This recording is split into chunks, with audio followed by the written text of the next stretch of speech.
Hey everyone, this is the introduction and stuff at the beginning of a book titled Marx, A Philosophy of Human Reality by Michel. The full title of the book is titled Marx, A Philosophy of Human Reality.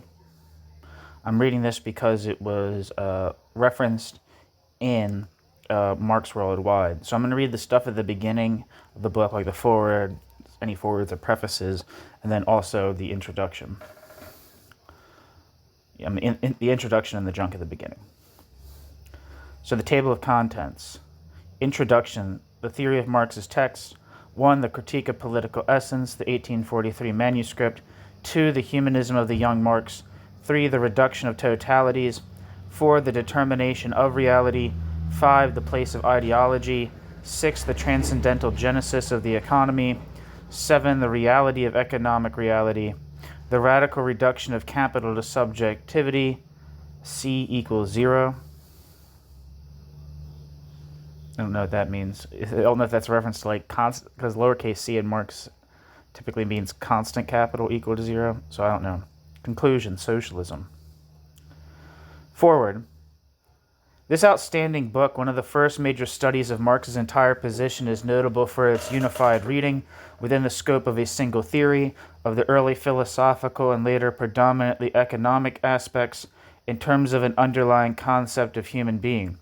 More precisely, the considerable merit of this illuminating work is that it represents one of the few large-scale endeavors to demonstrate in detail beyond mere assertion that Marx is indeed fundamentally concerned with human being, in fact with the real conditions of human individuality. Michel Henry, a Frenchman, is a professor of philosophy at the Université Paul Valéry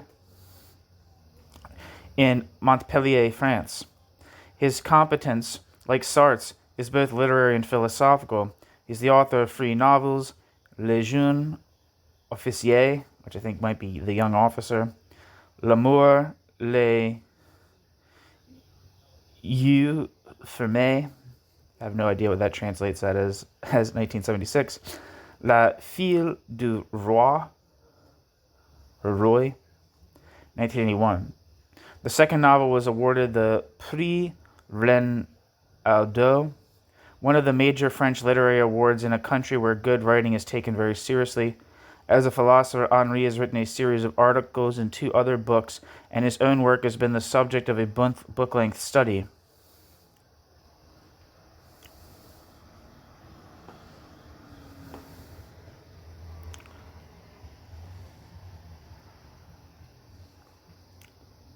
One second, there's a footnote here.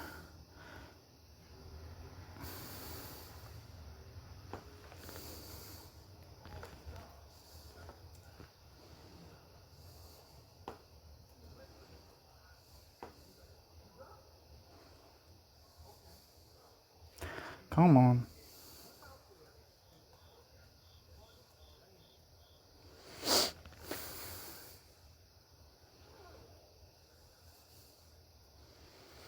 Damn it. Sorry about this.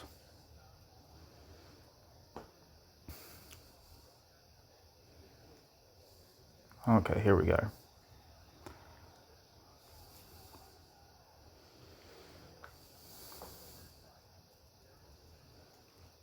See Gabriel Dufour, Kowalska, Michel Henry, un philosophe de la vie et de la praxis. I don't know if I'm saying that right, but let's go. L'essence de la manifestation, published in 1963, translated as The Essence of Manifestation, is a work of original philosophical thought. Translated as Philosophy and Phenomenology of the Body, published in 1975, translation published in 1975, is a study of the thought of the early 19th century philosopher and psychologist Maine de Biran. The fact that the later published study was in fact Henry's initial philosophical work provides an important indication of the continuity in the development of his own thought. The study of Maine de Biran deals with the theme of the body and of subjectivity in general, a perspective that Henri further develops in his essay on manifestation. Accordingly, his study of Marx represents a continuation of Henri's earlier interest in subjectivity, as here applied to the problem of social activity, especially as concerns forms of economic life. Henri's treatment of Marx displays some unusual features. One such feature which should be mentioned immediately is the extraordinary richness of detail in which Henri elaborates his interpretation. The reason for the detailed nature of Henri's discussion is primarily methodological. The specific form of textual interpretation he employs is the so-called lecture de texte, literally, quote, the reading of the text, end quote. This approach, uncommon in Anglo-Saxon scholarship but prevalent in continental circles, especially in France, can be described as an eminent form of interpretation, dependent for its development on close attention to the indications present in the writings under study. Although interpretation of this kind is not in itself specifically phenomenological, it does have obvious affinities with the recent developments in hermeneutical theory, as well as with certain aspects of psychoanalysis, both of which are, of course, strongly interrelated in French structuralism and post-structuralism. But although the general technique is widely applied in other areas, Henri's use of it here is unusual in that, despite frequent claims to the contrary, close textual study of Marx's writings is more the exception than the rule. More often than not, the appearance of such study has been substituted for the real thing, most notably perhaps in Althusser's quasi-structuralist reading of Marx. Althusser's well-known anti-humanism can be briefly described as a politically motivated response on the philosophical plane to the different forms of liberalization which followed Stalin's death and his later denunciation of Khrushchev. As a side note, he's talking about these very big these very big political events, but also on the philosophical terrain, there was definitely an effort in the mainstream, which is obviously was dominant in the Eastern Bloc, to bracket out Marx's early writings, in which he talks about things like alienation, because any kind of just scratching beneath the surface of Soviet reality would have very much demonstrated there was extreme forms of alienation. Check out the book by Irving Fetcher on Marx, and about his kind of like dialogue, because he was West German, and there was, it seemed like there was a lot of angry back and forth between Eastern and Western scholars of Marx in like the 60s and 70s, and Irving Fetcher was part of that, so was like Maximilien Rubel and so on. Anyway, Althusser's well-known anti-humanism can be briefly described as a politically motivated response on the philosophical plane to the different forms of liberalization which followed Stalin's death and his later denunciation by Khrushchev. In fact, although not named, a reaction against Althusser's anti-humanist reading, as well as a rejection of the later Stalinist penchant, is clearly apparent in Henri's study. As a result, even if this is not Henri's primary purpose, his essay is closely related to the efforts by Schaff. Adam Schaff was I'm assuming this is who was being referred to. Adam Schaff was like I think he was pretty high up. He might have have some kind of leadership position in the Polish Communist Party. I can't remember what it's called for some reason. I can't think of, I don't know if I ever knew, but I can't think of the name of what the Polish Communist Party was. But Adam Schaff was kind of fairly unorthodox in that he did embrace a humanist reading of Marx, despite being like a pretty prominent capital C communist. Other people in the Eastern Bloc too adopted that, but they were, say, like Karl Kosik in Czechoslovakia, but he didn't have like the kind of like I don't think he was quite, maybe I'm wrong, but I don't think he was quite as well known as Schaff, because like I said, Schaff, like say Milovan Djilas also was like a high-ranking politician. Milovan Djilas being from the Yugoslavia. So. Anywhozer.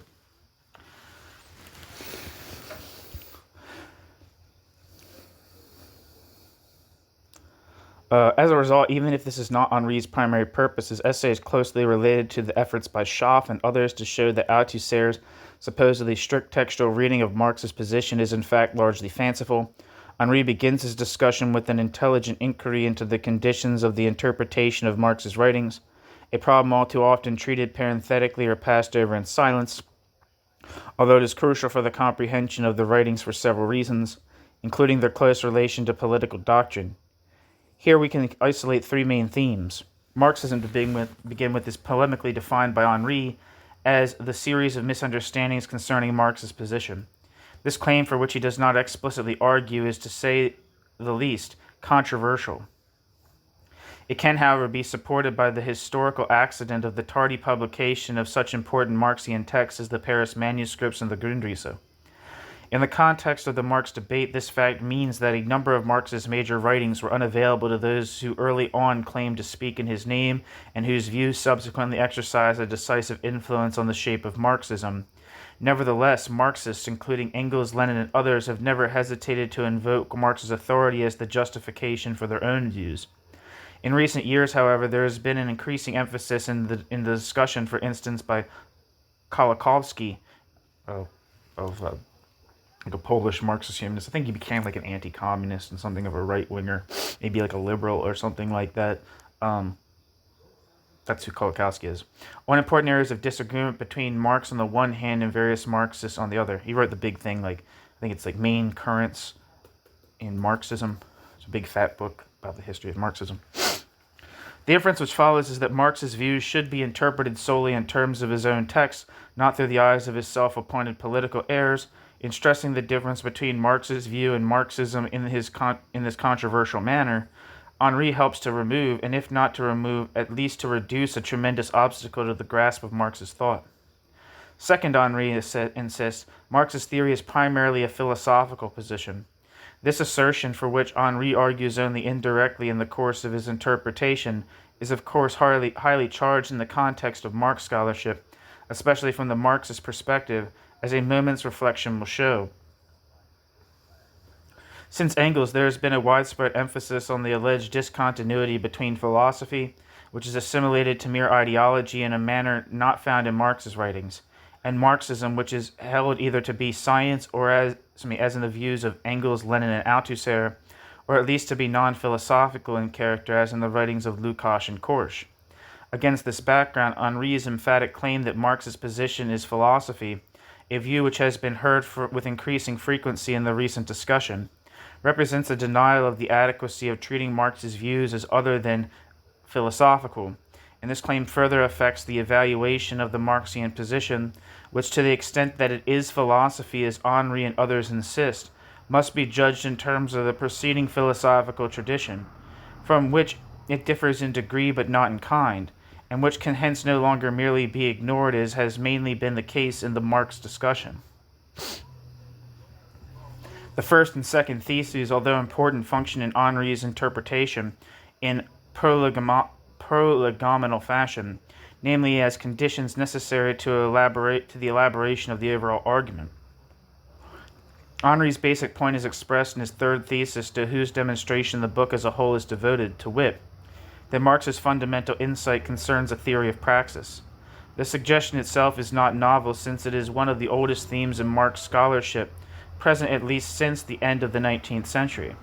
But although the importance of praxis for Marx's position has often been noted, or perhaps for that very reason, most commentators are content merely to invoke this term without further endeavor to attach a precise meaning to it. Precise discussions of praxis in general are few indeed.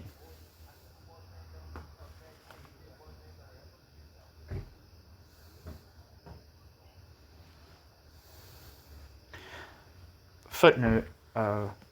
See, for instance, Benedito Croce's, I think it's Benedito, it says B. Croce's Early Study La Filosofia de Marx, first published in 1899. And footnote. The obvious exception is Nikolaus Lobkowitz's excellent study, Theory and Practice, History of a Concept from Aristotle to Marx.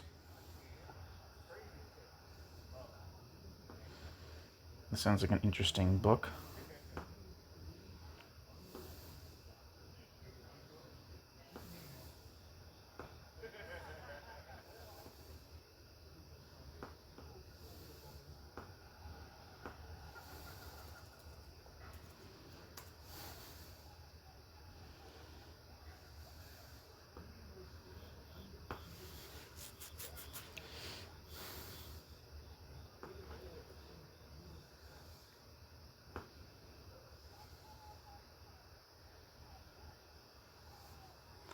Sorry.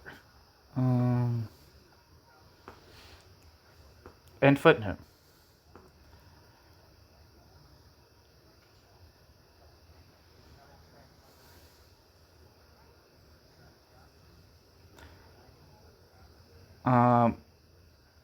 Precise discussions of praxis in general are few indeed, nor indeed this concept, surprisingly enough, seemed to have been studied in detail very often in the Marx literature.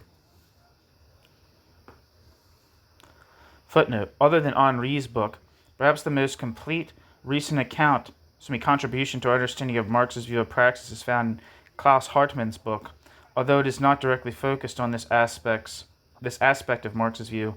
See Die Marxische Theorie.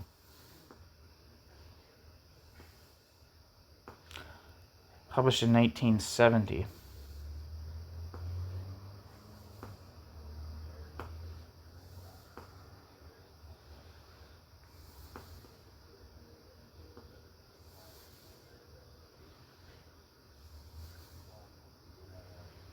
Back to the text and footnote.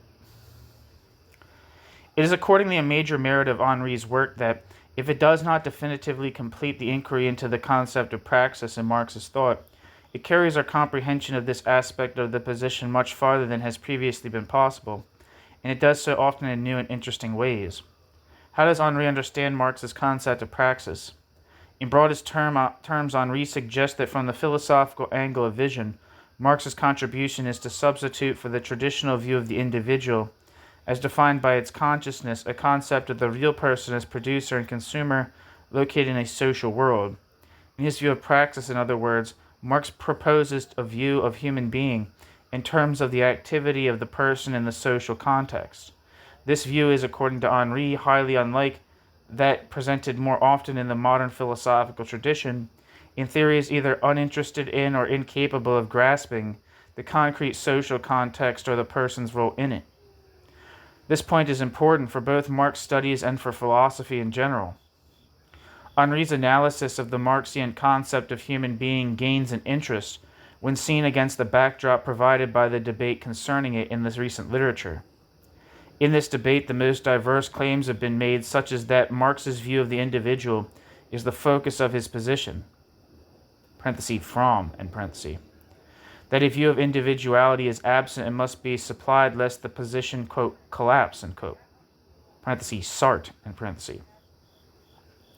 that the concept of human being present in the early philosophical writings is absent in the later mature scientific thought, Althusser, and that Marx's interest is not in the individual at all, but in the class, Sev, In this confusing and often confused, but significant region of the Marx discussion, Henri's contribution is distinguished by the unusually detailed nature of his endeavor to demonstrate, in a manner far surpassing mere assertion and counterclaim, the nature and function of the concept of human being in Marx's thought. Had Henri done no more, he would already have done a great deal. This is so even if the insistence on the importance of the concept of human being for Marx's position, or variants of this point, has been urged with increasing frequency in recent years, although not to be sure in such detail. But he goes further, to make a general philosophical claim on behalf of Marx's position, a claim which does not ignore, but precisely takes into account, the philosophical tradition. For Henri makes us aware of the sense in which Marx's view of human being can be regarded as a rethinking of the concept of subjectivity in a basically anti-Cartesian direction. More precisely, in terms of his concept of the person, Marx opposes the abstract view of human being as reduced to an intellectual capacity, stressed by Descartes and others, including Kant. This assessment of Marx's philosophical contribution is, in the context of the Marx discussion, doubly interesting as concerns the general grasp of the relation between Marx's position and philosophy in general, and as concerns the specific nature of Marx's supposed contribution. From the former perspective, Henri's assessment is interesting in that, rather than presenting Marx's position as an alternative to philosophy as such, a suggestion which is often but almost always vaguely made, Marx's view is presented as a valid alternative to one major form of philosophy. perhaps even more significant in view of the usual depiction of Marxism as an economically oriented analysis of social reality oriented toward revolution, is Henri's description of the philosophical nature of Marx's theory. For we have here a powerful, indeed formidable effort to establish the startling claim that Marx's position is, in the final analysis, a metaphysics of the individual. Finally, a word should be said about the form in which Henri's interpretation of Marx's thought is presented here. The new version of Henri's study, whose publication in 1976 aroused such discussion in French scholarly circles, has been largely rewritten and greatly shortened by the author, especially for his translation. The result, made available in English by Kathleen McLaughlin's extremely faithful but equally supple translation, conserves the power and freshness of the French original in what is doubtless a conceptually more rigorous form of Henri's novel reading of Marx's entire position in terms of the concept of human individuality. Tom Rockmore. Okay, so that's the end of the foreword. Now we're moving on to the translator's note, which is by who? Kathleen Blamley McLaughlin. A brief analysis of some of the difficulties encountered in this translation may help to provide an orientation for the reader as he or she begins Michel Henri's Marx. 1. Along with problems of a general nature related to translating a philosophical work coming out of a tradition quite distinct from that of English language philosophy, it becomes apparent early in this text that the French terminology is itself superimposed on an underlying current of German philosophy. In the present work, reference is frequently made in particular to Hegel, to Husserl, and to Heidegger, as is not uncommon in contemporary French philosophy. The author's broad familiarity with these philosophers allows him to incorporate their thought into the discussion, assuming on the part of the reader some knowledge of their work and of the implications of their terminology when applied to the philosophical problems treated in this book, so that while at times these philosophers become the explicit object of the discussion, this is the case in particular for Hegel, in many other instances they provide the implicit backdrop against which the author's own arguments are formulated and developed. The latter case is more characteristic of references to Husserlian and Heideggerian terminology.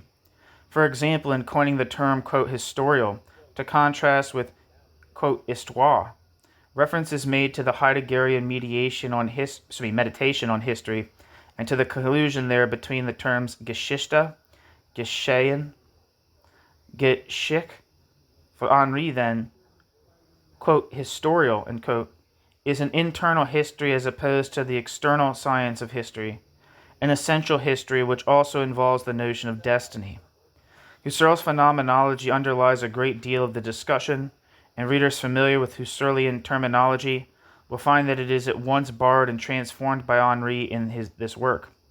Notions such as eidetic analysis, the role of evidence, intuition, and the constitution of the object, and the overwhelming preoccupation with revealing the ground of true experience, assume at once a specific reference to Husserl, and in the context of Henri's study of Marx, an implicit critique of the idealist elements retained in his phenomenology.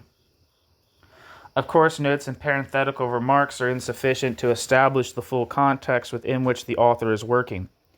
Nevertheless, as an aid to the reader, terms appearing in the text which in French are obvious references to German counterparts will be accompanied by a short explanatory note and, when necessary, by the original German term. 2. The second series of difficulties concern Marx's texts themselves. The major problem here is the discrepancy between the, quote, standard translations of Marx in English and in French. Often the differences are minor and do not affect the overall import of the passages that are quoted. At times, however, the divergences are so great as to change the point of the text cited by Henri, and in these cases the translation has been checked against the original end. When the author has deemed necessary, the text has been modified. Any such modification has been indicated in the corresponding note. Most often the German expression in question has been added, either directly in the text or if some explanation is required in a note. The following editions of Marx's major works are referred to in The text, Early Writings, translated by Rodney Livingstone and Gregor Benton. This published in 1975. This volume includes, among others, Critique of Hegel's Doctrine of State, published in 1843, a contribution to the Critique of Hegel's Philosophy of Right, Introduction, 1843 to 44, Economic and Philosophical Manuscripts.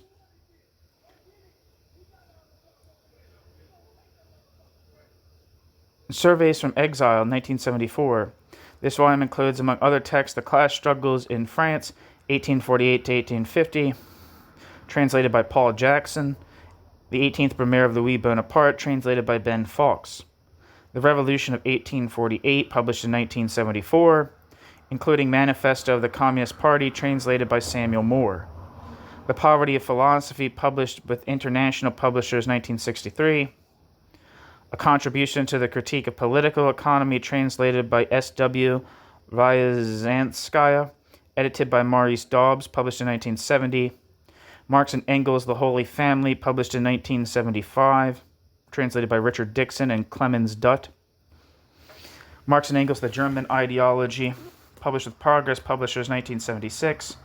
Capital, translated by Samuel Moore and Edward Aveling, volumes 1, 2, and 3, published in 1967. International Publishers. Grundrisse, translated by Martin Nicholas, published in Vintage Books in 1973. In quoting these translations, American spelling has been retained throughout. 3. In general, whenever an English translation of works quoted by Henri exists, reference has been made to this edition. In the absence of an English translation for other texts cited, I have translated the passage. In keeping with the French text, references to the Critique of Hegel's Doctrine of the State also include page references to the German text, Marx Engels Werke, Volume 1. I should like to thank Michel Henry, who, in the course of preparing the text for the English language edition, went over the work with me in great detail with regard to matters of terminology, and more generally with respect to his reading of Marx, of Hegel, and of Feuerbach. I also want to thank Tom Rockamore for his careful reading of my translation. His comments and suggestions contributed a great deal to the readability and consistency of the final version. In striving to respect the specific nature of this work, its philosophical viewpoint, and its literary character, and at the same time to make it a book that can be read and appreciated by an English language audience, I'm of course alone responsible for any and all shortcomings that may appear. Kathleen Blamey McLaughlin. So here we are. We're at the introduction, Henri's introduction. Introduction, the theory of Marx's text. No philosopher has had more influence than Marx, none has been more misunderstood. The reason why Marx's philosophical thought has remained plunged in almost total darkness up to the present day are numerous, and yet they are all related to Marxism and in a certain way are inseparable from it. Marxism is the interrelated set of misinterpretations that have been given concerning Marx. This situation, the gradual divergence which becomes decisive at an early stage, between on the one hand Marx's own thought and on the other the required set of theoretical and practical postulates which constitute what can be called Marxism or Marxisms, plural, did not come about by accident. Certainly Marxism claims to speak in the name of Marx. What characterizes it, however, is that since it is directed essentially toward political action and its attendant problems, Marxism has retained of the original work only what might stimulate this action and in the urgency of a given situation make it more effective. Theory, of course, has not been entirely neglected since it becomes a force once it has penetrated the masses, but it is precisely this very theory itself, a more or less lengthy resume in the service of, quote, revolutionary praxis, end quote, which is constituted by the philosophical content under the pretext that it displays what is, quote, essential, end quote, therein. In the preface to the second German edition of the Communist Manifesto, written in the spring of 1883 after Marx's death, Engels declares, quote, the fundamental proposition which forms its nucleus belongs to Marx. That proposition is that in every historical epoch the prevailing mode of economic production and exchange, and the social organization necessarily following from it, form the basis upon which is built up, and from which alone can be explained the political and intellectual history of that epoch. That consequently the whole of mankind, since the dissolution of primitive tribal society, holding land in common ownership, has been a history of class struggles, contests, between exploiting and exploited, ruling and oppressed classes, that the history of these class struggles forms a series of evolutions in which, nowadays, a stage has been reached where the exploited and oppressed class, the proletariat, cannot attain its emancipation from the sway of the exploiting and ruling class, the bourgeoisie, without at the same time and once and for all emancipating society at large from all exploitation, oppression, class distinction, and class struggles. End quote. Footnote. Friedrich Engels' Preface to the Communist Manifesto, translated by Samuel Moore in The Revolutions of 1848, edited by David Fehrenbach, published in 1973. End footnote. What is remarkable about this passage and others like it is not only that Marx's, quote, fundamental proposition, end quote, is reduced here to an overly simplistic, if not fallacious, formulation, but also that this summary, which claims to contain what is essential and what will, in fact, become one of the dogmas of revolutionary Marxism, is made on the basis of a political text. Now, the political text, it would later be better to say the historico-political text, the Communist Manifesto, the 18th Brumaire of Louis Bonaparte, the class struggles in France, the Civil War in France, etc., do not contain their principle of intelligibility in themselves. Do not contain their principle of intelligibility in themselves. The concepts they develop are not the basic concepts, and their basis is neither expressed in these texts nor even indicated therein. To consider only Engels' above-cited summary, it must be admitted that this text muddles everything completely. Quote, economic production, end quote, is not for Marx real production and cannot as such constitute, quote, the basis upon which, political and intellectual history, bracket, are built, end bracket, end quote. Despite the restrictive brackets placed around Marx's teaching, the reflections on history which are supposed to form the logical sequel to the text tend to make one believe that the being of history is constituted by class struggle, so that the classes themselves would be at once the driving force and the, quote, explanation, end quote, of history.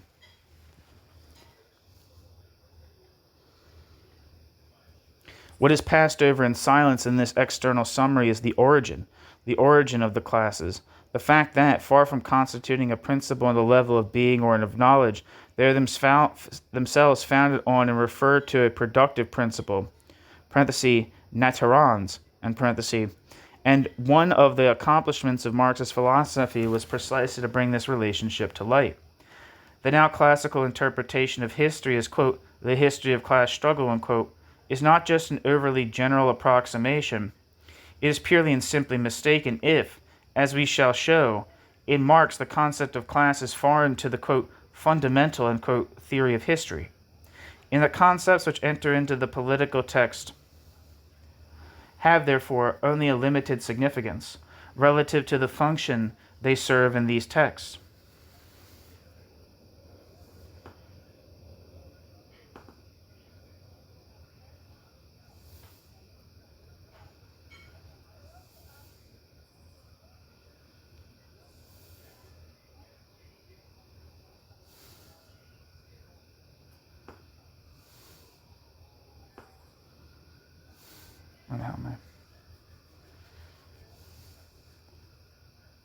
Fuck, I lost my spot.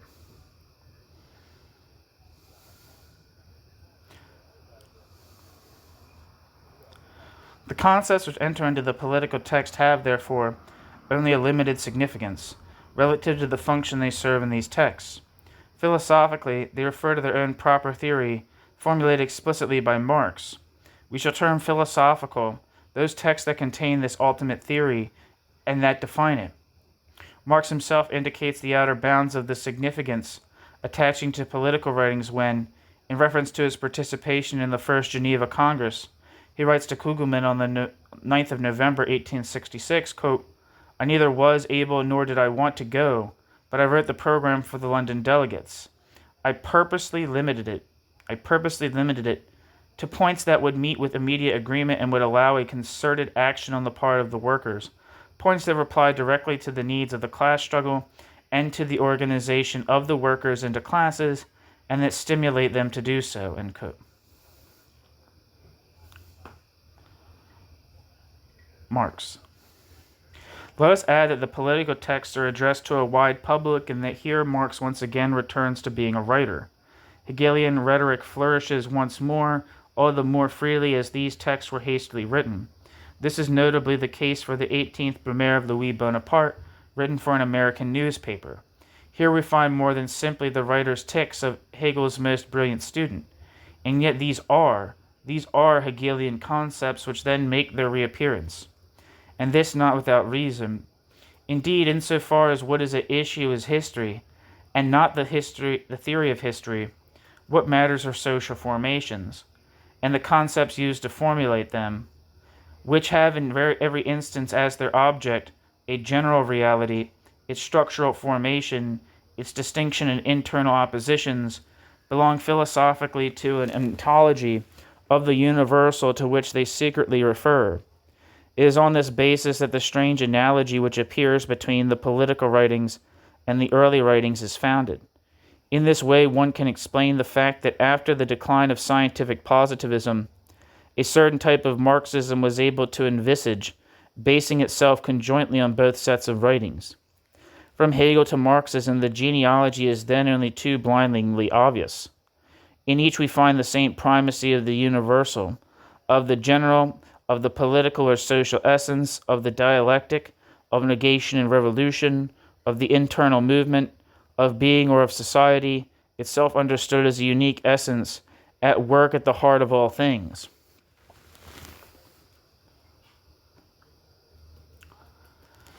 With regard to the divorce intervening between Marx and Marxism, there is a deeper reason that the primacy accorded to the historical text or to political action in which, although purely accidental, will prove to be decisive, is the extraordinary fact that Marxism was constituted and defined in the absence of any reference to Marx's philosophical thought and in total ignorance of it.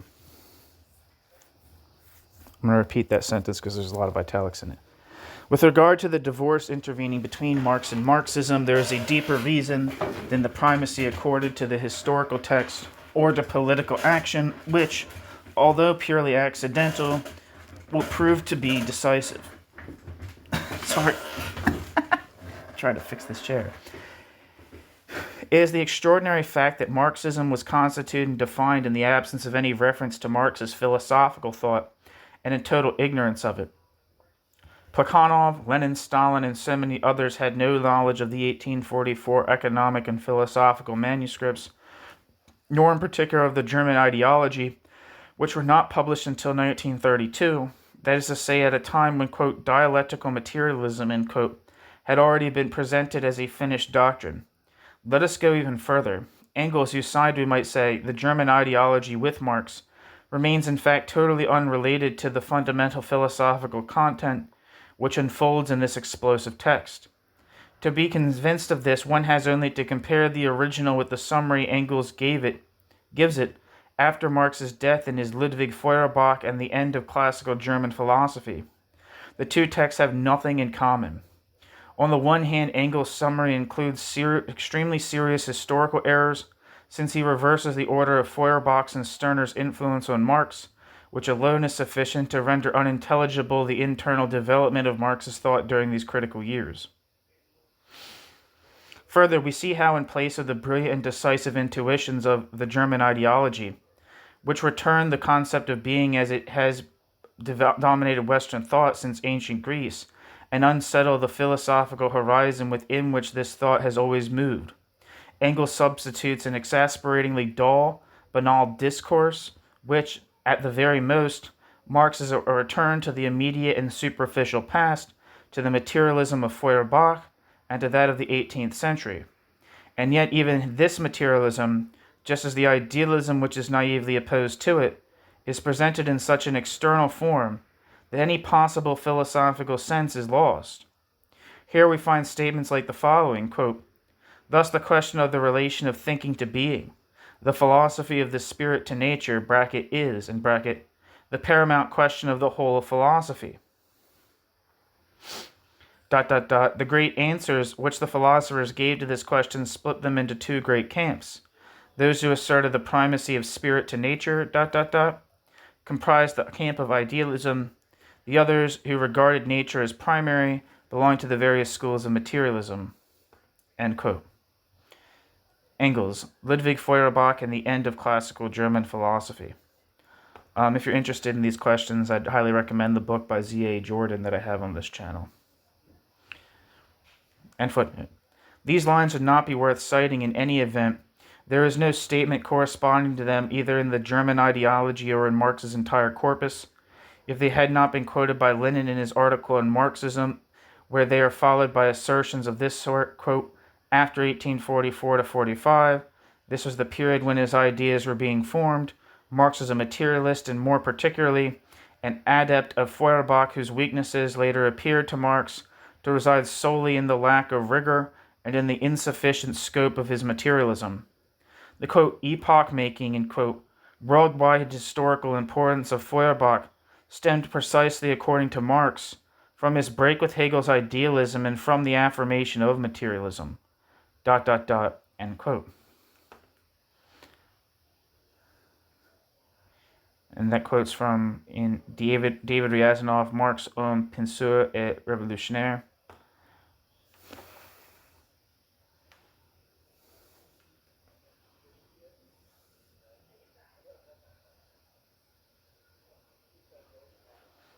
But I think the quote is from Lenin. It's like quoted in Ryazanov. I'm not sure. Far from extending Feuerbach's materialism, the German ideology in 1845 rejects the basic concept of this materialism in the very act by which it opens up the new dimension that Marx henceforth specifies as the domain of reality, and at the same time of all the problems that will constitute the exclusive theme of his reflection. The immense philosophical blank left for almost half a century at the heart of Marx's work has had numerous theoretical consequences. Not only was materialism, which the problematic of the German ideology had placed outside its reach, to provide the title under which the entire work was henceforth to be classified, but as it was still necessary to distinguish this materialism from that of Feuerbach, Engels had published his, quote, theses on Feuerbach at the same time as his Ludwig Feuerbach. It was decided that Marx's materialism was opposed to the earlier materialism in that it was, quote, dialectical, unquote. In this way, a second absurdity was added to the first. The dialectic, the concept of action as it is defined within the ontological presuppositions of Hegelianism, is just what the German ideology and the theses on Feuerbach, which are intelligible only in relation to the former work, had rejected along with materialism. In both cases, this was due to the actualization of a single fundamental intuition, that of praxis. By presenting itself as, quote, dialectical materialism, and, quote, Marxism claimed to be constructed out of the union of the two elements, which found in the German ideology the principle of their decomposition. A union such as this could only be a, quote, synthesis, and, quote, each element secretly undermined by Marx's critique referred to the other. Marxist materialism, and it is in this that it differs, quote, fundamentally, end quote, from the others, is, quote, dialectical, end quote. Marxist dialectic, and it is in this that it differs, quote, fundamentally, end quote, from that of Hegel, is, quote, materialist, end quote. The two absurdities are not just added on to one another. Each calls upon the other to save it. But is this synthesis possible? Question mark. The question posed by idealist philosophers, for example, Gentile in Italy, whether materialism is compatible with the dialectic, and vice versa, dominates the intellectual debate in the USSR for over a quarter of a century. This question is of doubtful interest if materialism and the dialectic are equally alien to Marx's thought. What is more, placing the basic concepts of, quote, dialectical materialism, end quote, out of reach in this way must be understood to carry with it the force of a thematic exclusion, inasmuch as the intelligibility of praxis is to be acquired only by way of a radical critique of the dialectic, and inasmuch as materialism, in Marx's Capital, is to reveal itself to be incompatible with the presuppositions which found the economic analysis and make it possible. The absence of Marxist philosophy during the entire period when Marxist doctrine was being formed had another, no less disastrous consequence, namely the belief that Marx had come to toll philosophy's death knell. The theme of the death of philosophy, borrowed from Feuerbach, has in Marx only a very limited significance and is aimed solely at Hegel. But when all substantive philosophical content seemed to have disappeared from his work, of which only the political and economic texts were known, since the philosophical works were then as yet unpublished, strange misunderstandings arose and were perpetuated. The break Marx had made with regard to Western philosophy was held to consist precisely in this farewell to philosophy, and this in the name of political action on the one hand. That is how the ninth thesis on Feuerbach is hastily interpreted, and in the name of science, especially of economics and of sociology, on the other.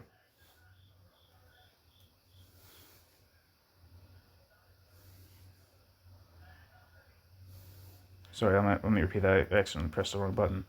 The break Marx made with regard to Western philosophy was held to consist precisely in this farewell to philosophy, and this in the name of political action on the one hand. This is how the ninth thesis on Feuerbach is hastily interpreted, and in the name of science, especially of economics and of sociology, on the other hand. This affirmation is a constant in Marxist authors, in Marcuse, for example. Quote, the transition from Hegel to Marx is, in all respects, a transition to an essentially different order of truth, not to be interpreted in terms of philosophy. We shall see that all the philosophical concepts of Marxian theory are social and economic categories, whereas Hegel's social and economic categories are all philosophical concepts. Even Marx's early writings are not philosophical. They express the negation of philosophy, though they still do so in philosophical language, end quote. Marcuse, Reason and Evolution. Mandel, taking up in his turn this unexamined presupposition of Marxism, declares that Marx's starting point is not the, quote, concept of alienated labor, end quote, but the, quote, practical ascertainment of working class poverty, end quote. That his thought will, quote, henceforth be rigorously socioeconomic, end quote, even if, quote, philosophical scoria, or sortia, Scoria, end quote, subsists within, and that finally, it is to be interpreted as a transition to action. Quote, its inclusion is in no sense a philosophical solution, ... The call to revolutionary action, to be carried out by the proletariat, has already been substituted for the abnegation of a, quote, philosophy of labor, end quote, unquote.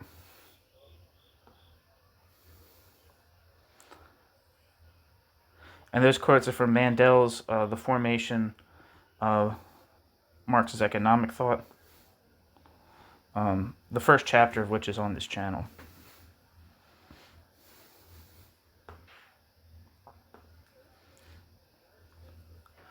Far from belonging to conceptual analysis, these insipid declarations are but the result of the sorry history of Marxism at the end of the 19th and in the 20th century. Here again, Engels' responsibility is overwhelming, although he is the one who contributed to directing Marx's attention to the condition of the workers and to all the related problems, and who after Marx's death accomplished such a precise and remarkable task in classifying and publishing the economic manuscripts out of which he carved what we now call Books 2 and 3 of Capital. Engels himself was not a philosopher. Engels' correspondence, as Ryazanov notes, quote, reveals to us that he retained a keen interest in the study of coloring agents, which is explained by the fact that Engels ran a textile business, as well as in chemistry, physics, and the natural sciences in general, which had been his strong subjects even in high school. In Manchester, with his friend Karl Schorlemer, a well-known chemist, he continued to study the natural sciences. When he moved to London, he gave himself over to this work with great zeal, end quote.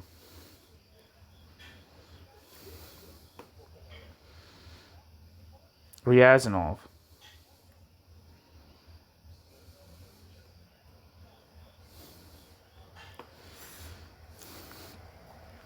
In this way is explained the strange essay on, quote, phlogistic, end quote, chemistry, which Engels decided to place right in the middle of the preface to Book 2 of Capital, Or again, we might mention the addition to the above-cited preface to the second German edition of the Manifesto, an edition which had already appeared in the preface to the English edition. Quote, this proposition, bracket, regarding the class struggle which reaches the point where it is about to liberate all of society, end bracket, ...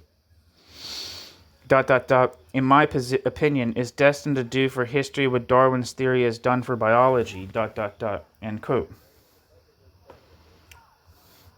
Engels, Preface to the Communist Manifesto.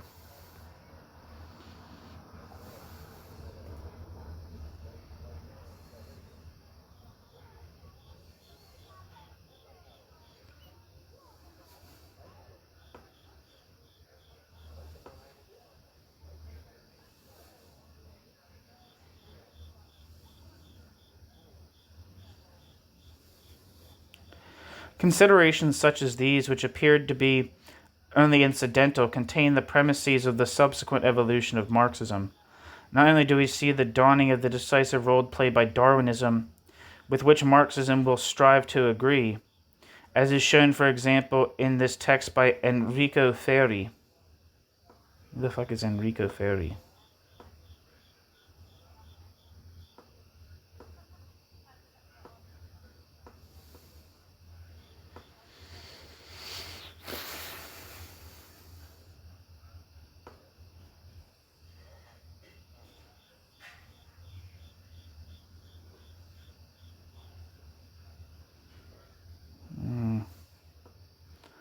Not finding anything good on this person.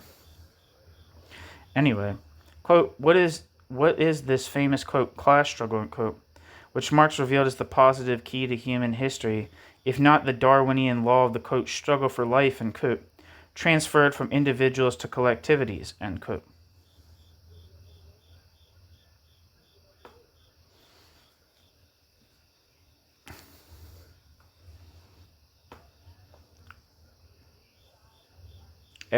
Enrico Ferri.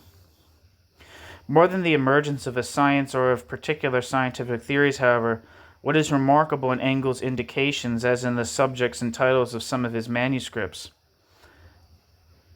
quote, dialectic and natural sciences, and quote, mathematics and natural sciences, and quote, etc., is the fact that the very knowledge that Marx had come to establish was not only in agreement with the positive results of the various sciences, but itself constituted in reality one science among others, and was, precisely for this reason, quote, scientific, and quote, knowledge. The theory of history in Marx's sense is comparable to biology, and the progress it achieves with the development of the concept of class struggle is comparable to and is actually compared with the progress made by Darwin in the natural sciences. What is signified by this substitution of scientific knowledge for philosophical knowledge, and in the instance with which we are concerned, for Marx's philosophy is not, in the absence of the philosophical text, simply unknown and ignored. It is denied. The collapse of Marx's thought into pseudo-scientific positivism affects this thought internally in its substantive content, when it is no longer limited to establishing a comparison or an analogy with the existing sciences, but concerns the specific object of its investigation, material production, and the social forms related to it. To the extent these forms are involved, Marxism as science designates nothing other than a sociology, and of course, the, quote, scientific sociology, end quote. Durkheim was simply looking at Marxism through the sense of his own presuppositions, and making it his own when he wrote in December 1897, in his review of Antonio Labriola's essay sur la conception matérialiste de l'histoire for la revue philosophique, quote, we find fruitful the idea that social life is to be explained not through the conception that those who participate in it may have of it, but through the deep causes which escape conscious reflection. And we think that these causes are to be sought primarily in the manner in which the associated individuals are grouped together, end quote. To the extent that it includes material, and as it is called, quote, economic production, Marxism is precisely only an economic theory, a, quote, scientific and rigorous one through its contrast with the conceptions of the English school, which remained ideological. In this way, Marcuse's thesis, according to which, quote, the concepts of Marxist theory are social and economic categories, end quote, Marcuse, is verified. Thus, Marx's Capital is reduced to a treatise on economics. In this way, Marx's thought as such is lost, since far from being able to be confused with one or mysteriously several factitious sciences, it constitutes, inasmuch as it is philosophy, a foundational theory, the theory of the foundations of history, and not just a simple historical science, the foundational theory of social formations, and not just simple sociology, the theory of the transcendental foundation, and the internal possibility of the market economy, and of economics in general, and not simply one economic doctrine among others, destined as they are to represent only the relative truth of a transitory phase in scientific development. With the appearance in 1932 of Marx's philosophical text, and in particular of the German ideology, which contained the theory of history and of social forms, along with the premises of a transcendental theory of the economy, the ideological situation created by the existence of Marxism in the form of a completed doctrine was the following. In light of the postulates required by dialectical materialism, it was impossible to grasp the content of the philosophical text, but it was also impossible not to perceive that this content had precisely nothing to do with established Marxism. In light of the postulates required by dialectical materialism, it was impossible to grasp the content of the philosophical text, but it was also impossible not to perceive that this content had precisely nothing to do with established Marxism. At the very moment when Ryazanov discovered the manuscript of the German ideology in the archives of the German Social Democratic Party, it became immediately evident that Marxist ideology obscured Marx's philosophical thought.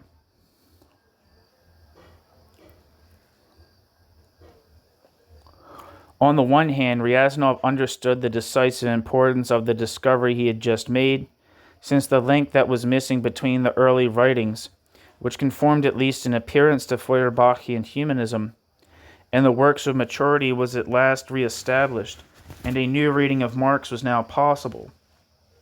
This was no longer a superficial reading which confronted, from an external position, the various texts and concepts they conveyed, but a philosophical reading which grasped the movement of the thought from inside and identified with it and with its development. On the other hand, and in a striking manner, Ryazanov showed us that the ideology, of which he was the high priest before becoming its victim, prevented him from understanding a single word of the explosive manuscript he had before him. He believed that he found in the German ideology the confirmation of the summary Engels gave it in Ludwig Feuerbach and the end of classical German philosophy. And in the same stroke he reduced Marx's philosophical thought to the dismantling it underwent at the hand of the Marxism of the period, 1930 to 1940. That is, to a purely formal dialectics, the content of which was constituted by the various positive sciences. Quote, up to now, the period which is called real humanism and the period of Marx's and Engels' revolutionary communism have lacked any connection, any intermediary link. Now, not only in their own intellectual evolution, but in that of the entire German ideology, the transition from Hegel, by way of Feuerbach, to Marx and Engels has remained entirely incomprehensible, unexplained, and unknown. Besides, from this period on, Marx and Engels abandoned, so to speak, philosophy in general. In the manuscript in question, we find indications confirming that Marx and Engels had already developed their doctrine, which corresponds to the formulations Engels provided of it later. Of philosophy, there remains only the dialectic and the formal logic. All the rest comes under the dominion of the various individual sciences. End quote. Ryazanov.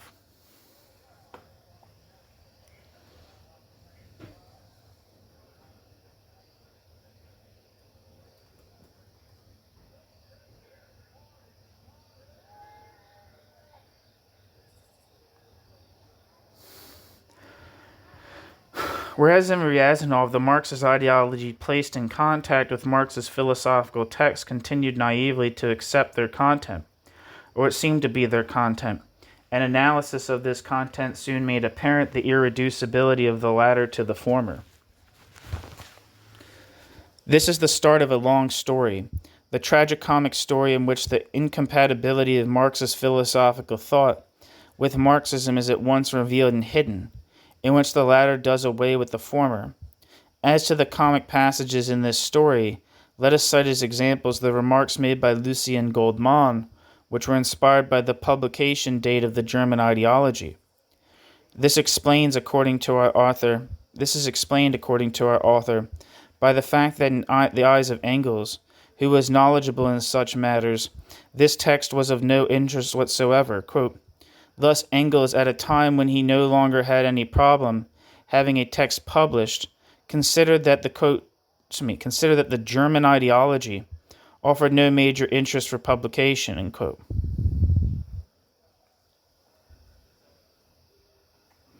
Such is the opinion of Goldmann as well, for whom Marx's text presents, quote, a considerable interest to all those who want to follow the genesis of the thought of the two founders of scientific socialism, but a lesser interest to those who would seek theoretical and scientific truths therein, end quote. This is so because, quote, the polemic directed at Stirner occupies a disproportionate place since it alone comprises ... more than half of the work, end quote. Goldmann. Quote, these polemics, end quote, Goldmann continues, quote, are completely outdated today, end quote, and for this reason constitute just, quote, a dull text, end quote. The ignorance of the decisive role of the German ideology, and in particular of the Stirner polemic, which explains not only Marx's explicit renouncement of Feuerbach's materialism, but also the definition of the real individual in opposition to the ideological concept of the individual found in Stirner, as in classical philosophy in general. The ignorance of this role in an author who claims to be a follower of Marx demonstrates at once the opaqueness of the ideological veil cast by Marxism over Marx's basic texts and the secret attempt to minimize the importance of these texts when they are not simply dismissed. The elimination of Marx's philosophical thought in favor of the dogmatic theses of dialectical materialism, as it had been constituted and defined over almost half a century in ignorance of this thought, is the explicit project of Louis Althusser and the avowed aim of his investigation. Since the philosophical writings do exist, this existence is to be dealt with as a mere matter of fact, as a historical phenomenon whose principle of intelligibility is situated outside of itself. Since this principle is deemed to reside in the set of postulates required by dialectical materialism, quote, ... we cannot say absolutely that, quote, Marx's youth is part of Marxism, end quote, unless we mean by this that, like all historical phenomena, the evolution of this young bourgeois intellectual can be illuminated by the application of the principles of historical materialism, end quote. Althusser. For Marx. Not only are the philosophical writings nothing but the writings of, quote, youth, those of a young German bourgeois, but the possibility that they could provide an explanation for the later work and constitute the genesis of this work is categorically excluded, rejected on the level of the given and considered as an ideology. Philosophical work is no longer a source of enlightenment but a dead letter, opaque, capable of receiving its light only from elsewhere.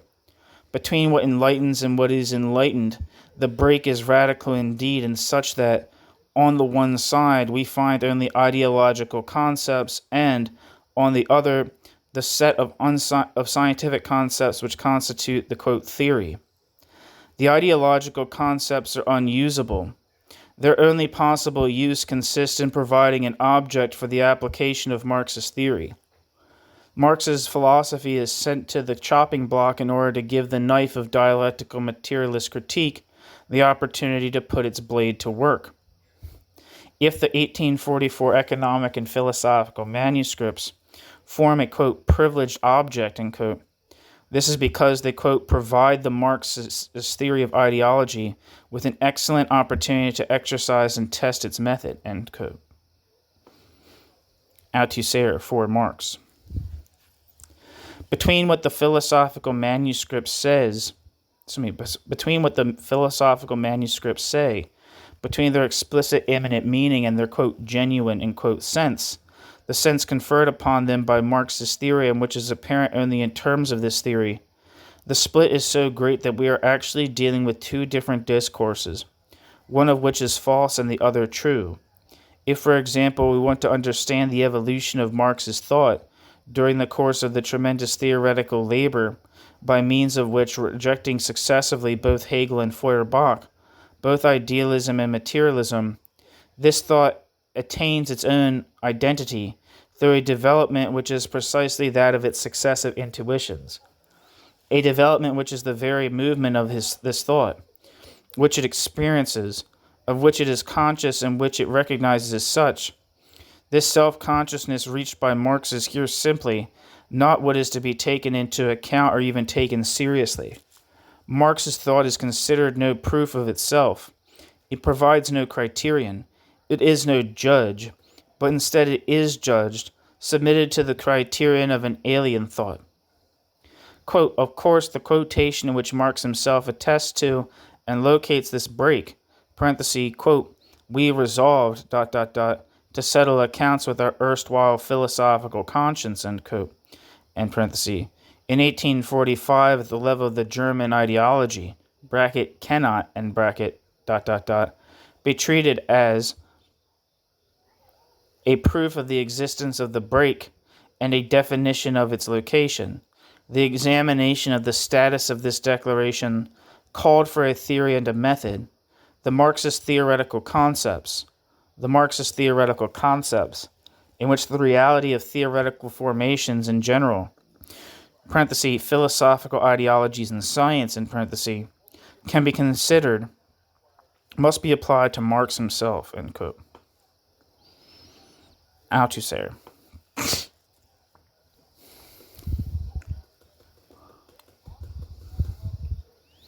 The way in which the question of the evolution of Marx's thought is to be treated is therefore only a particular case of the manner in which the entire work is to be explained. Quote, that all this critical effort, the absolute precondition of any interpretation, in itself presupposes activating a minimum of provisional Marxist theoretical concepts bearing on the nature of theoretical formations and their history, that the precondition of a reading of Marx is a Marxist theory of the differential nature of theoretical formations and their history, that is, a theory of epistemological history, which is Marxist philosophy itself, that this operation in itself constitutes an indispensable circle in which the application of Marxist theory to Marx himself appears to be the absolute precondition for an understanding of Marx, and at the same time as the precondition even of the constitution and development of Marxist philosophy,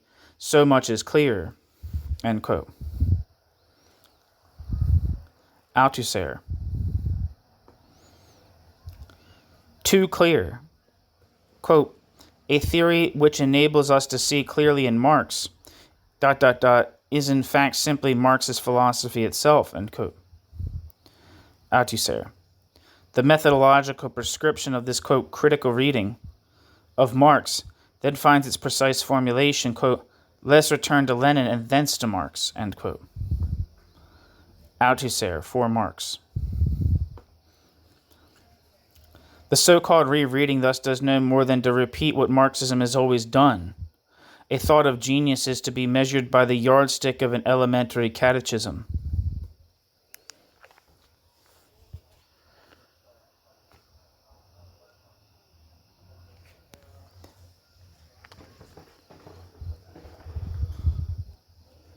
We shall discover little by little the false notions to which this sort of, quote, method inexorably leads. Let us note straight away a rather important discrepancy concerning this split. Although it is claimed that it is set up it is up to Marxism and not to Marx's own thought to determine where the mutations occur, it is nevertheless insinuated that Marx himself could not have failed to recognize the, quote, ideological character of his philosophical writings, and that it is for this reason that he decided not to publish them. This assertion is made twice concerning the economic and philosophical manuscripts, and extended surreptitiously to include the German ideology, as if the awareness attained by Marx in this work had as its conclusion the very rejection of the work itself, its abandonment without regret to the gnawing criticism of the mice. Due to the confusion surrounding the, quote, split, the German ideology is no longer the principle of the liquidation of earlier consciousness, but its object, and is itself liquidated. Due to the confusion surrounding the, quote, split, the German ideology is no longer the principle of the liquidation of the earlier consciousness, but its object, and so is itself liquidated. An interpretation such as this is not only abusive, it is categorically denied by Marx himself, when in 1859, with the distance of intervening years, he makes the irrevocable judgment in the preface to the Critique of Political Economy, by which the radical critique of German thought as well as the clear awareness of its results are attributed to the German ideology, whose failure to be published is explicitly attributed to its rejection by the publisher. Quote, when in the spring of 1845, Engels too came to live in Brussels, we decided to set forth together our conception as opposed to the ideological one of German philosophy. In fact, to settle accounts with our former philosophical conscience. The intention was carried out in the form of a critique of post-Hegelian philosophy. The manuscript, 2 large octavo volumes, had long ago reached the publishers in Westphalia, when we were informed that owing to changed circumstances it could not be printed.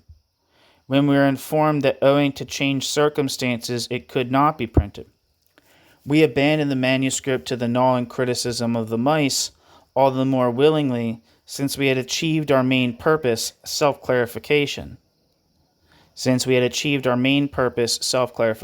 End quote.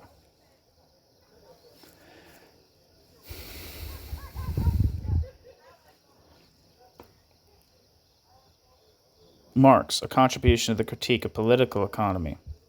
R. Italics.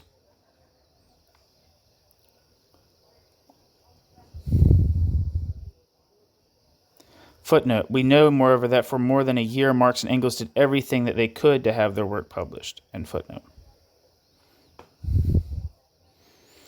Even more serious are the errors that appear in the evaluation of the transcendental history of the concepts developed in the, quote, early writings. By this we mean the theoretical order of their foundation, their emergence, their elaboration, their rectification, their erasure, and finally, their replacement by adequate concepts. With respect to the most important contribution of the philosophical writings, namely the radical critique of Hegel, this is held to be worthless because it remains Feuerbachian. Whereas one has only to read the 1843 manuscript, Critique of Hegel's Doctrine of the State, to see that this critique, which is absolutely new and original and which remains unequaled in the entire philosophical literature of the 19th and 20th centuries, if we omit Kierkegaard, is autonomous.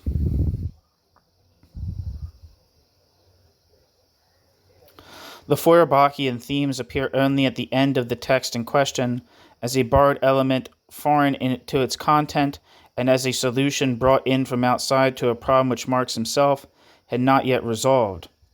The 1844 economic and philosophical manuscripts are condemned wholesale, although the third manuscript contains an implicit questioning of the first two, and although the synthesis of Hegel and of Feuerbach in the first text, which is indicative of a stroke of genius, consisting in the clear perception of their identity, of the identity of materialism and idealism, determines the critique of Hegel in the third manuscript as a critique which, precisely, can no longer be strictly Feuerbachian, and which already implies the rejection of Feuerbach as the inevitable consequence of the rejection of Hegel, thus prefiguring the decisive reversal to be performed in the theses on Feuerbach.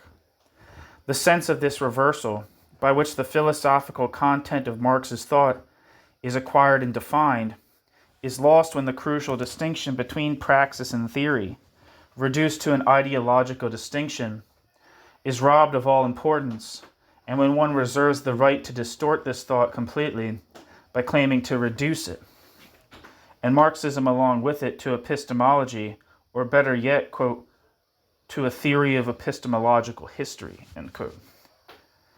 It is quite useless to attempt to do away with the philosophical work as a whole by subsuming it in its entirety under the concept. It may be so termed of, quote, humanism, by declaring that, quote, the philosophy of man, had served as his theoretical basis during the years of his youth, 1840 to 45, end quote. Althusser for Marx. By assimilating this foundation to the, quote, old couple individual/human essence, end quote. Althusser for Marx.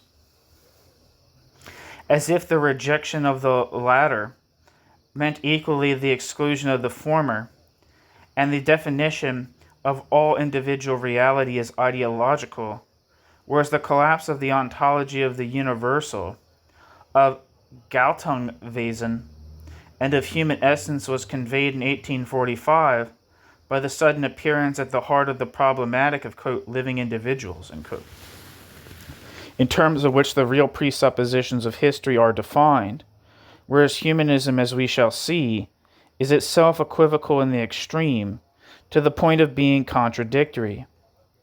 The contradiction persists throughout the entire philosophical work and can be considered inseparable from its intelligibility. Everywhere one and the same intention is displayed, giving rise to and comprehending the entire problematic. The quest for what is to be understood as reality, and at the same time as a ground, is because Feuerbach and at the same time Hegel himself, in opposition to Fichte, appeared in the eyes of the young Marxist thinkers who reflected upon this reality, that they momentarily served as his guides before being rejected for the same reason, because far from revealing or defining this reality, on the contrary, they overlooked it and let it escape them. For, as Marx understood, reality is not identifiable with an ontology of objectivity. Reality is not identifiable with an ontology of objectivity. The singularity of Marx's philosophical project is what confers upon all his works, and not just the philosophical works, their extraordinary unity. The successive set of concepts, and even more so, the set of themes, which are displayed there, can only be explained on the basis of this fundamental project and as the mode of its gradual realization. This is why, if it is correct to recognize in Marx's work a history of these concepts, it can be interpreted only in light of the teleology that secretly animates it. It is solely in terms of their adequacy with respect to this history that these concepts are criticized, corrected, ratified, or eliminated. The only concepts that disappear are those whose entire content is borrowed from Hegelianism, or its Feuerbachian subproduct. This is the case, for example, of the concept of man, of the first concept of history, of the primacy of the political essence, of society, and so on. On the contrary, the concepts that remain, or that appear in the course of the theoretical elaboration, are those that have a fundamental reference to praxis, as for example the concepts of the individual or subjectivity, of life, of reality, and so on. One must therefore be extremely careful not to confuse the elimination of the Hegelian meaning with the definitive exclusion of a given concept if it is capable of receiving or acquiring fundamental reference to reality in the new problematic resulting from the Feuerbachian reversal. Far from ending in its definitive abandonment by Marx, the critique of the concept of alienation, for example, which is announced in the third manuscript and is realized in the polemic directed against Stirner, and which determines the economic investigation, marks the transition from the ideological alienation found in the neo-Hegelians and in Hegel himself, which characterizes consciousness and is defined by it, to real alienation which concerns existence and which makes existence the issue. It is not alienation but the ontological horizon from which it was taken that falls outside the field of the problematic. The same thing is true for all of Marx's fundamental concepts. The concepts of the individual, of history and of praxis itself, which serves as the ground for future developments only when, having escaped the presuppositions of both objectivity and sensibility, is thought in itself as such and as the innermost determination of being. A transcendental history is not a linear history but a genesis. Not a historical genesis, but precisely a transcendental genesis. It is therefore no longer a matter of simply recognizing the appearance and the disappearance of concepts and of their various functions at different points in the problematic, nor is it a matter of indicating more modifications in terminology which leave the real object intact. Marx, moreover, was aware of this himself as speaking of the march toward reality, toward the, quote, real material presuppositions, unquote, which constitute the teleology and the content of this philosophical reflection. He wrote in the German ideology, quote, this path was already indicated in the Deutsch-Französische Jahrbucher, in the Einleitung zur Kritik der Hegelschen Rechtsphilosophie and zur Judenfrage. But since at that time this was done in philosophical phraseology, the traditionally occurring philosophical expressions such as, quote, human essence, quote, species, etc., gave the German theoreticians the desired reason for misunderstanding the real trend of thought and believing that here again it was a question merely of giving a new turn to their worn-out theoretical garment, ... end quote.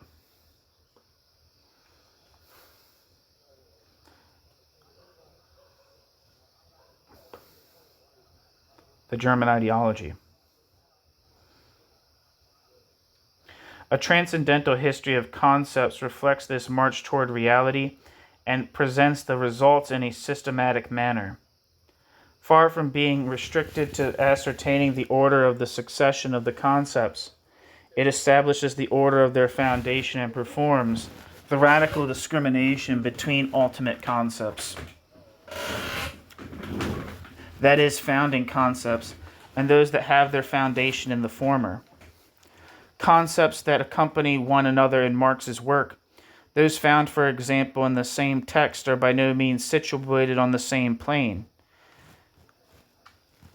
Their power of theoretical explanation is different since it rests in every instance on their ontological meaning and refers to this. It is by analysis that the decisive discrimination between founding concepts and those that derive from them is performed, and inasmuch as this ultimately consists in exposing the levels of being and in recognizing the ultimate essence of being, it is philosophical. It is the interpretation of being as production and as practice which in the end determines the order of foundation among the concepts, along with the order of their respective functions within the body of the problematic. In Marx's Capital, for example, the dissociation between, on the one hand, the opposition, characteristic of the English school, between fixed capital and circulating capital, and on the other hand, the opposition Marx substitutes for it, between constant capital and variable capital, in order to explain the movement of capital. That is, capital itself refers beyond the ideal realm of economics to reality itself and to its ultimate constituents. The reason it is absurd to claim that Marx's thought marks the end of philosophy and consists in substituting for the inoperable concepts of German philosophy concepts that are scientific, economic, sociological, and so forth is because the concepts upon which the analysis in Marx's Capital is based are exclusively philosophical concepts, and in a radical sense as ontological concepts. This is why one cannot draw, quote, breaks in Marx's work along strictly chronological lines, according to the mere presence or absence of certain concepts in the succession of texts. And even then, this chronology must first of all be respected. When it is claimed that Marx's work can be divided into two periods, the first of which is defined by the reign of the concepts of man, of the individual, of alienation, of alienated labor, and so on, while the second is held to witness the disappearance of the ideological concepts and the appearance in their stead of new theoretical concepts proper to Marxism, such as productive forces, relations of production, classes, and so on. The fact is overlooked that the concepts of class and of production are present in the early writings, while except for the concept of man, the philosophical concepts are found throughout the entire corpus.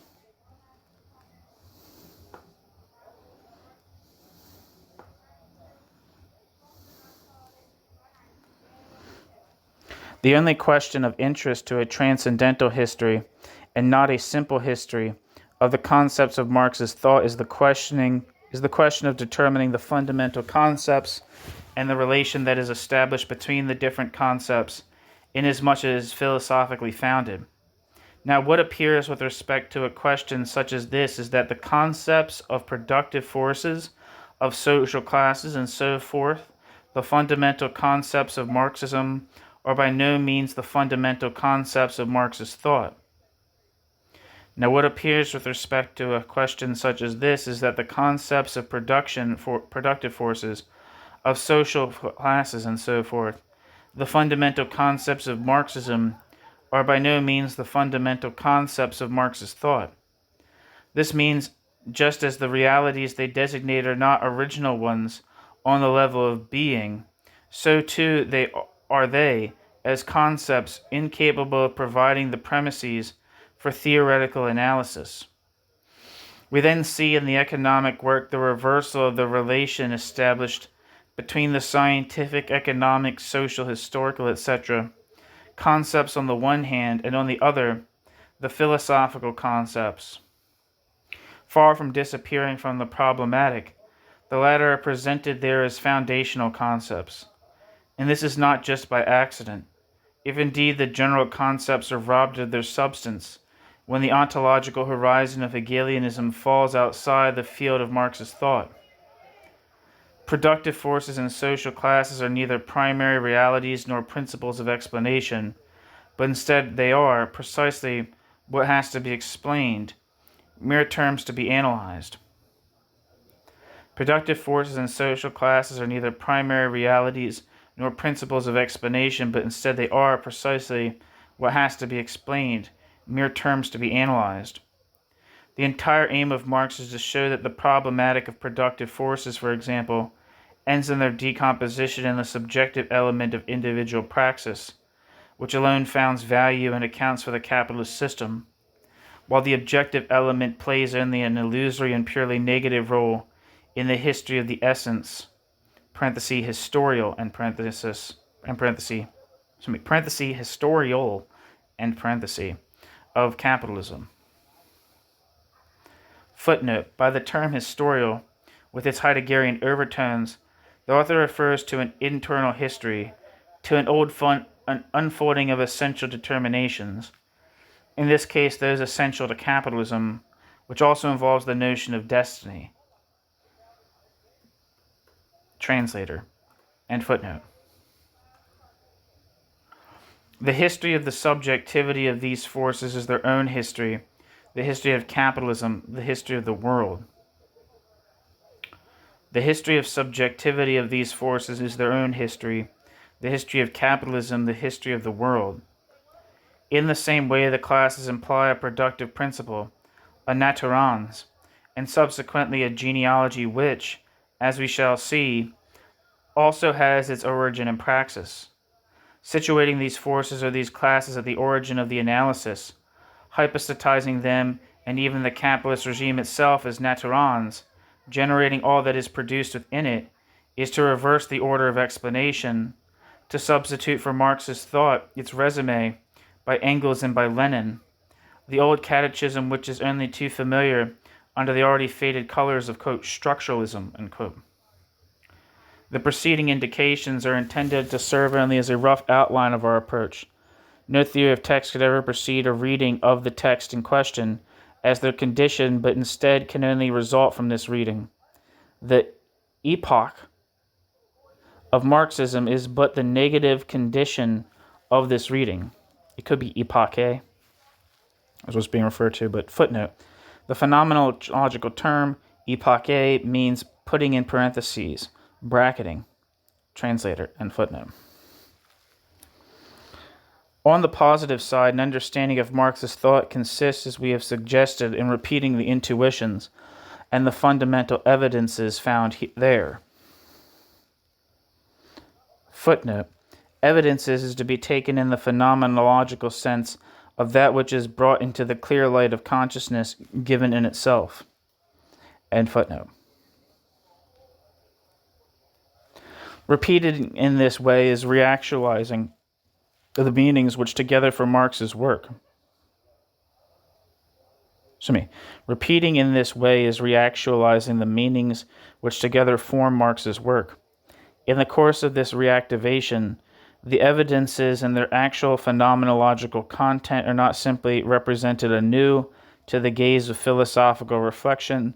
Instead, they lead into one another along the paths that are marked out within them and that constitute their systematic explanation. Thus, they serve mutually to situate one another in accordance with the relations of analytical implication and ultimately of their essential foundation. Then, due to the apodictic nature of the evidence displayed in these relations, the fundamental texts and concepts can be recognized, not those which are declared fundamental by virtue of an arbitrary or whimsical interpretation, but by reason of the essential, that is to say, founding character of their content. Those texts and concepts are fundamental which explain the others, and cannot in turn be explained by them. A method such as this certainly is not without its presuppositions.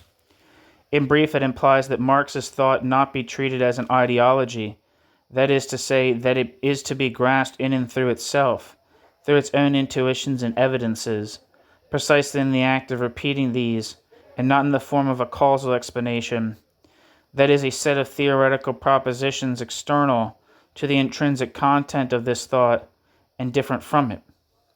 What makes Marxist thought a philosophy is the fact that it accounts for itself and constitutes for itself its own theoretical foundation. This means once again that none of its fundamental propositions is established on the basis of another order of knowledge, and that the thesis of the dissolution of philosophy in Marx into the various positive sciences is decidedly absurd. The status ascribed to Marx's philosophy here naturally does not conflict with his ideology critique, any more than it secretly leads back to Hegelianism. To say that the content of the fundamental evidences is given only in the act of the intuitive grasp and its concrete realization is not to make the content depend on such an act, and consequently in line with the essential thesis of the critique of German idealism. Thought is powerless. Thought in Marx is the vision of being, whose internal structure is irreducible to the internal structure of this vision. Irreducible to theory, it is praxis. So we shall be taking Marx seriously here. For us, Marx is not some patient stretched out on the analyst's couch, someone whose babblings would serve simply as hints or as symptoms in discovering the truth. It is not through the lacunae, the silences or the blank spots in his discourse that we shall claim to learn more than what Marx himself said, or to reach another level of knowledge, another discourse which would have been concealed under the apparent discourse, and which would come to us through his lapses or his shortcomings. The notion of silences is big in Althusser. This would be, quote, symptomatic, and quote, reading of Marx not only faces, in this case, the ridicule of appearing presumptuous, it itself relies on an only too obvious mode of psychoanalysis if it merely attempts to recreate under its, quote, manifest, and quote, content, the latent content of Marxism. The philosophical repetition of Marx's thought does not simply project once more the content of its decisive different evidences, organized according to the tie of their fundamental interconnection, into the sphere of phenomenological actualization. With a tie such as this, the hidden principle of their unity is ultimately wrested out of the inexpressed domain in which all thought finally reposes and brought closer to the light. It is in this way that, as Kant and Heidegger have dared to say, the philosophical interpretation of the thought of philosophers is finally always directed towards, quote, what they intend to say, end quote. This aim and this final intention of a given thought inevitably serve as its unifying principle is attested to by the fact that, grasped within the field of intelligibility opened up by this principle, all the written statements of a given thinker have, despite their apparent contradiction or their diversity, despite even the heterogeneity of the conceptual systems they develop or to which they address themselves, one and the same meaning. This becomes strikingly apparent to any understanding of Marx's thought, which is achieved through the mode of repetition. Through this internal understanding, we are able to perceive how, through the various, quote, periods, end quote, and their philosophical presuppositions, through Hegel, Feuerbach, and their reversal, through the essential discovery of praxis and the new problematics set up on the basis of praxis, what Marx meant take shape, emerges, and is finally rigorously determined. A word finally about the usefulness or the timeliness of, quote, Marxology. Of what good are all these scholarly expositions when men are dying of hunger? But the drama of the 20th century is not only the result of the fact that poverty persists in the modern world, it also strikes those regimes that were built in the name of Marx, and so it is said in light of his thought. And what if the principles of this thought, living individuals, were to explain the failure of these regimes, the abstraction upon which they have claimed to be established, the inflexible law of their deprivation and their horrors? Let's then allow Marx his turn to speak.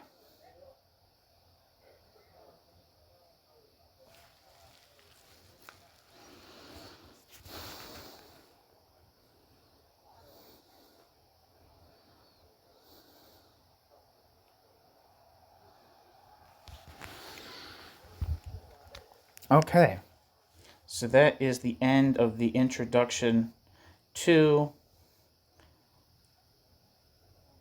Marx, A Philosophy of Human Reality by Michel Henry. Thank you so much for listening.